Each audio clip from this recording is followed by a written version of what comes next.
Vidéo extraordinaire pour une carabine extraordinaire, la Yuben K1 en calibre 30.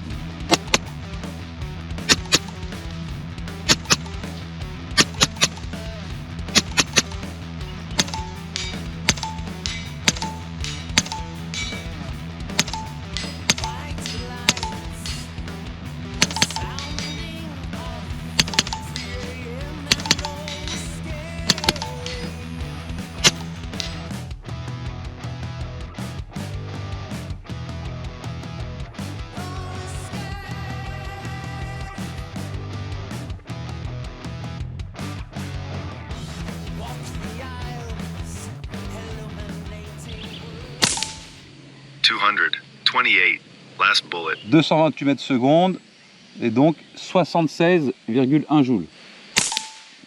Alors la queue de détente est réglée à 900 grammes, faut pas faire de faute. Hein.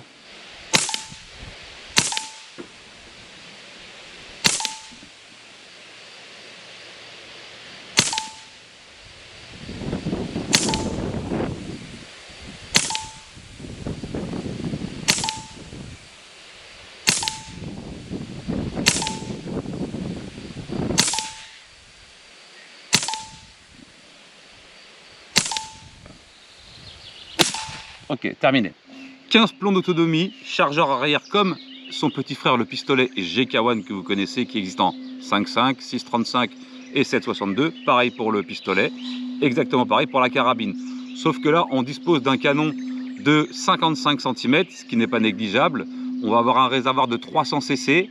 J'ai mis une petite Discovery Hop comme à son habitude. Vous avez aussi Save Life en description, Discovery Hop, ça aussi également en description. Il faut savoir que la puissance est modulable, régulateur et molette de puissance en dessous. En 16 joules, catégorie D, accessible à toute personne étant majeure, sur le lien Gogun avec le petit code de réduction. On va tirer ces plombs-là. Ici, on retrouve le manomètre de pression du réservoir. Donc la quantité qui reste dans le réservoir, là, il est plein.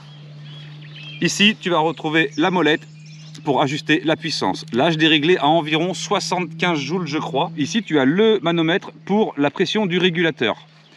Ici, tu vas retrouver un petit trou pour venir ouvrir ou fermer le régulateur. Donc, tu peux gérer à la volée la puissance du régulateur.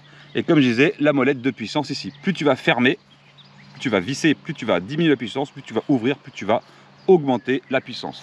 Carabine en trou de pouce, cylindre en carbone, c'est du très haut de gamme. Attention, mécanique révolutionnaire, il n'y a pas de marteau. Donc moins de vibrations, déjà que le PCP ça reculait pas et que ça vibrait pas. Donc là, moins de vibrations et on arrive à avoir un système bulb-up extra court.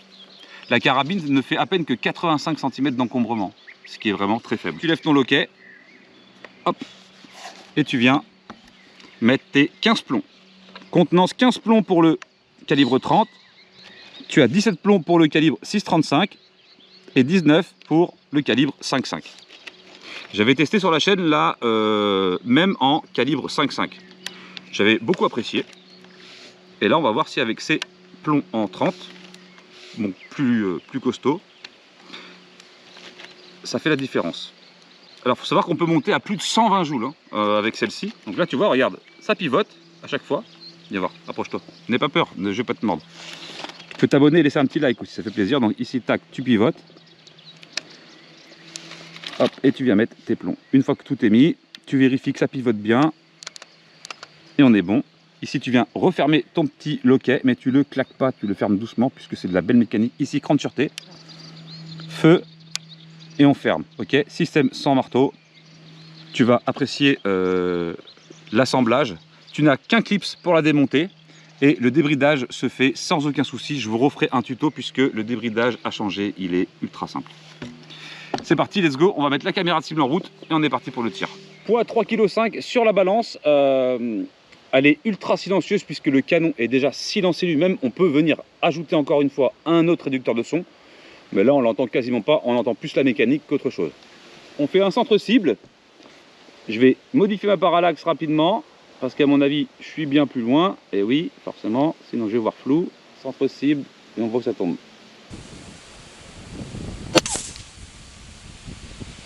Ok, je suis bas. Je vais compenser tout de suite. On est en semi-automatique.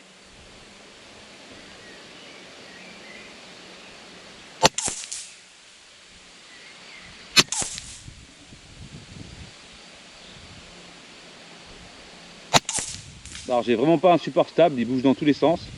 J'ai pas mal de vent.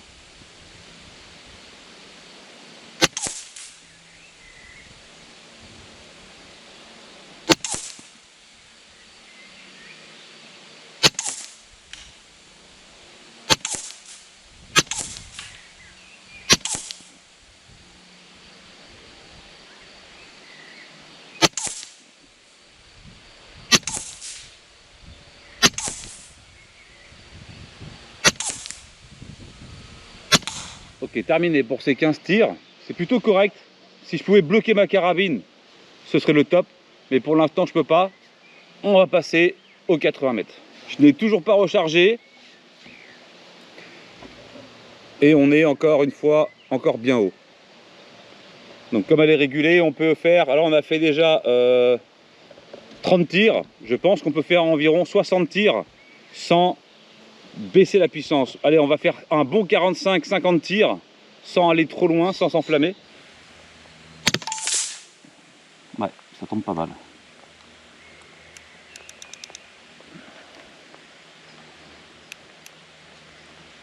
Alors, on est parti pour les 14 autres coups. On bouge plus. Enfin, on bouge plus. C'est très dur à pas bouger, hein.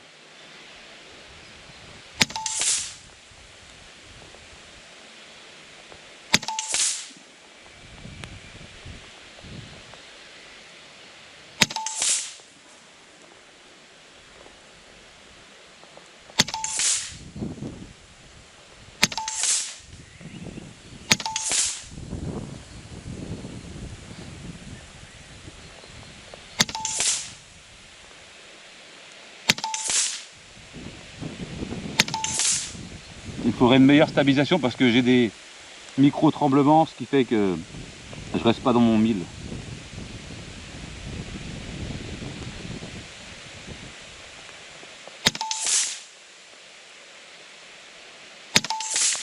Et la queue de détente ne pardonne pas.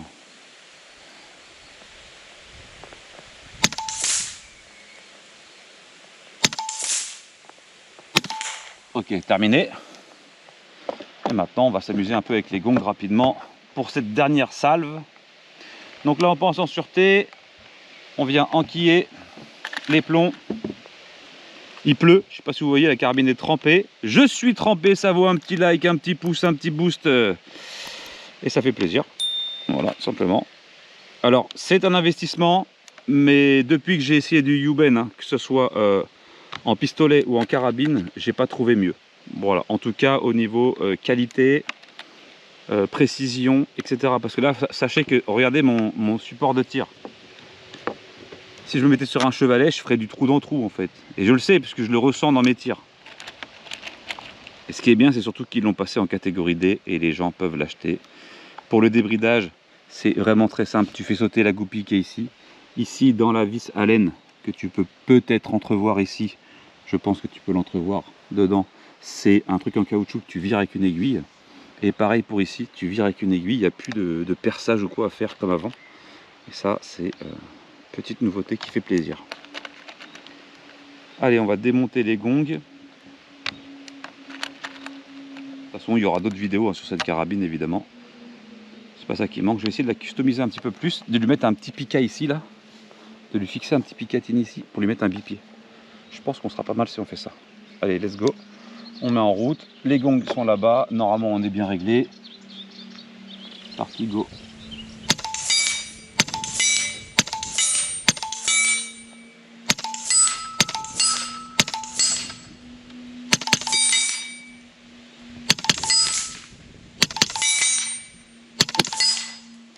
Alors, c'est beau, hein. Combien il reste?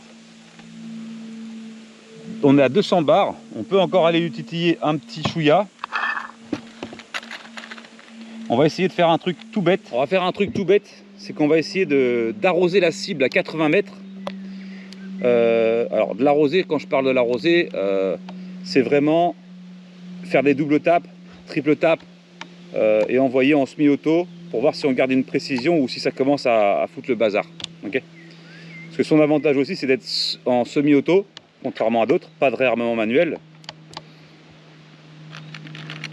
Par contre, c'est un bouffe-plomb, je vous le dis, c'est un bouffe-plomb.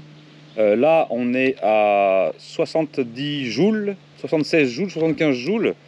Je pourrais monter plus, hein. Je voulais pas, simplement parce que j'ai trouvé un bon compromis.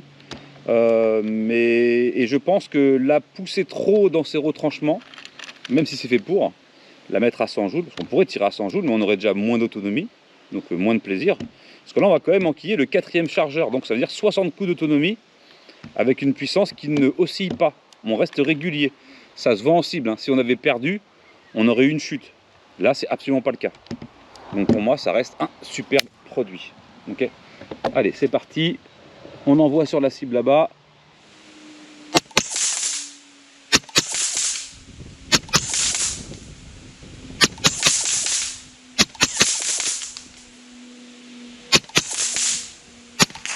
Ouais, ça reste extrêmement précis.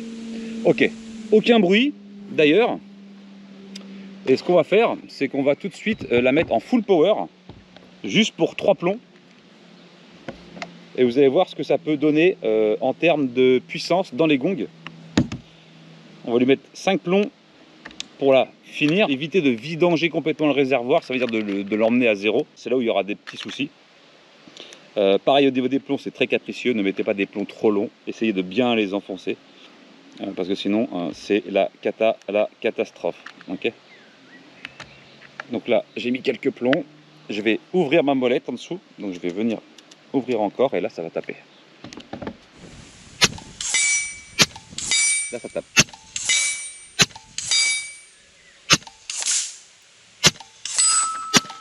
Terminé. Ok, superbe. Allez, on va éteindre les appareils là-bas et on fait la conclusion. Conclusion de cette superbe carabine Yuben K1. Écoutez, j'ai rien à dire. Si j'avais pu avoir un chevalet de tir, ça aurait été encore meilleur. Mais j'ai fait avec ce que j'avais. Peut-être par la suite, on refera une vidéo. Je pense qu'on d'ailleurs, on refera une vidéo destruction et compagnie et précision avec des slugs, puisque au final, je n'ai pas utilisé les slugs encore. Donc, on fera refaire une vidéo avec les slugs, voir ce qu'ils valent exactement. Et on va la pousser un peu plus dans ses retranchements dans la prochaine vidéo, c'est-à-dire 90, 100 joules, pour voir comment ça frappe. Là déjà, vous avez vu, en semi-auto, on reste quand même relativement bien groupé, surtout que j'ai un bipied qui est un petit peu bancal, c'est-à-dire que j'ai ici ce truc-là qui tourne tout le temps, donc il ne me laisse pas de répit. J'ai pas vraiment d'appui, donc je vais l'équiper d'un rail Picatinny en dessous, je vais lui mettre un bipied, déjà on sera beaucoup plus stable, et ou alors je prendrai un chevalet, pour vraiment obtenir la meilleure précision, mais il n'y a pas grand chose à dire sur le produit. Je vous laisse tout ça en description. Si vous avez les moyens, faites-vous plaisir, puisque c'est vraiment une belle machine, une belle bête de guerre.